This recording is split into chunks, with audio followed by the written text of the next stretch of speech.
अस्सलाम वालेकुम व्यूअर्स, मैं मोहसिन जमील और आप देख रहे हैं मेरे यूट्यूब और फेसबुक चैनल दुनिया मोहसिन की नज़र से। वीडियो आगे बढ़ाने से पहले आपसे रिक्वेस्ट है कि चैनल को लाजमन सब्सक्राइब करें और बेल आइकन को लाजमन प्रेस करें ताकि आने वाली वीडियोस बआसानी आप तक पहुंच जाएं। आज भी हम जो है ज़िलहज के जो चांद के मुतालिक ही बात करेंगे। इंशाअल्लाह ताला कुर्बानी 10 ज़िलहज को बरोज़ इतवार पाकिस्तान में होगी इंशाअल्लाह ताला।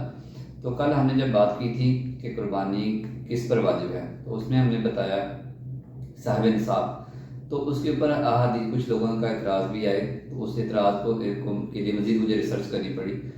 तो जो अहादीस में लफ्ज़ हैं वो ये इस्तेमाल किए गए हैं कि जिसके पास अपनी ज़रूरत से ज़्यादा माल है या वसअत है वो कुर्बानी करे। और एक और हदीस में है कि जिसके पास वसअत है और उसने कुर्बानी नहीं की वो हमारी ईदगाह के या हमारे जाए नमाज के पास ना आए। तो अब इसमें कन्फ्यूजन है कि देखें अब ये बात कैसे एड्रेस की जाएगी कि साहिब इस्तात कौन है। तो इसके ऊपर फतवे जारी हुए। काफ़ी सारे उलमा कराम जो थे, मुफ्ती जो हैं, उन्होंने फतवे दिए हैं कि देखें आखिरकार किसी ना किसी स्टैंडर्ड को सेट तो करना पड़ेगा ना।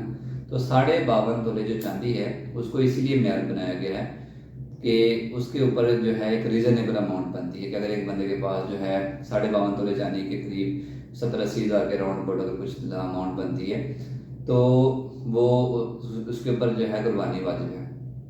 तो ये था कल वाली वीडियो के ऊपर जो रिसर्च हमारी थी। वो फतवा देने का जो पर्पज़ था वो यही था कि उसको एक स्लैब सेट कर दीजिए। बाकी हदीस में जो वर्ड है वो यही है कि जिसके पास वसअत हो, उसकी ज़रूरत से ज़्यादा माल के मौजूद हो, उस पर कुर्बानी वाजिब है। और जो कुर्बानी वसअत होने के बावजूद कुर्बानी ना करे वो हमारे ईदगाह के पास ना है, ये भी हदीस मौजूद है। यानी मैं इन दोनों हदीसों का रेफरेंस मतलब नीचे आपको इंशाअल्लाह ताला सबटाइटल में आ रहा होगा, मैं ऐड कर दूंगा। और मज़ीद आज का जो बात थी वो ये थी कि जब कुर्बानी आप कर लेंगे तो उसके ऊपर आपको जो है गोश्त को तकसीम कैसे करना है। तो अहादीस मौजूद हैं, उनका रेफरेंस भी इंशाल्लाह इसी वीडियो के अंदर सबटाइटल में आपको नज़र आ रहा होगा कि कुर्बानी के गोश्त के 3 हिस्से किए जाएंगे। इब्तदाई तौर पर जो पहली हदीस थी वो तो ये थी कि आप जो गोश्त भी है उसको 3 दिन से ज़्यादा इस्तेमाल भी नहीं कर सकते, बाकी को सदका कर दें। फिर बाद में जब मतलब कुछ अर्सा के बाद लोगों ने बताया कि लोग जो हैं नबी पाक सल्लल्लाहु अलैहि वसल्लम को बताया कि वो गोश्त को जो है उसे थैले सी रहे हैं और उसको मतलब यूज़ नहीं कर पा रहे हैं, से स्टोर नहीं करना चाह रहे। तो आपने फरमाया ऐसा क्यों कर रहे हैं? तो उन्होंने कहा कि आप ही ने फरमाया था कि 3 दिन से ज़्यादा इस्तेमाल नहीं करना। तो आप सल्लल्लाहु अलैहि वसल्लम ने फरमाया कि वो उस वक्त तो मदीने में गरीब लोग मौजूद थे जो बाहर से मक्का से हिजरत करके आए थे, उनकी वजह से ये बात थी, इसलिए कहा था स्टोर नहीं करना।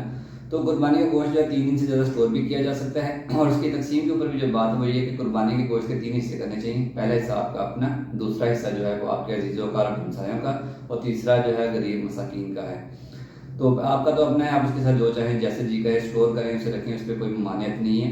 जो अजीज़ों कारब के ऊपर एक बात लाजमी करने वाली है, अगर कोई आपका रिश्तेदार जो है वो साहिब इस्तात है, उसने कुर्बानी नहीं की, तो आप खुद से ही फैसला नहीं कर सकते कि उसे आपने गोश्त नहीं देना। ऐसा ना करें, ज़मीन पे हुक्मरान बनने की कोशिश ना करें। देखें वो कुर्बानी अगर उसने नहीं दी है ना तो वो उसका और उसके अल्लाह ताला का मामला है, वो अल्लाह ताला को जवाब दे वो दे देगा। मगर आप पर जो हिस्सा है ना कि जो एक हिस्सा है रिश्तेदारों अजीज़ों क़रीब का है, तो ईद के मौके पर उसने कुर्बानी नहीं की तो आप अपना फ़र्ज़ अदा करें और वहाँ गोश्त लाज़मी भेजें, घर बैठ के ये फतवे जारी मत करें। तीसरा हिस्सा है गरीबों मसाकीन का, तो लाजमन ऐसा करें कि आप ढूंढें गरीब मस्कीन और उनके घरों तक इसको पहुँचा करें, ये भी आपका फ़र्ज़ है। तो आज के लिए इतना, इंशाल्लाह एक और टॉपिक के साथ जल्दी मुलाकात होगी। तब तक के लिए अल्लाह हाफिज़, अस्सलामु अलैकुम।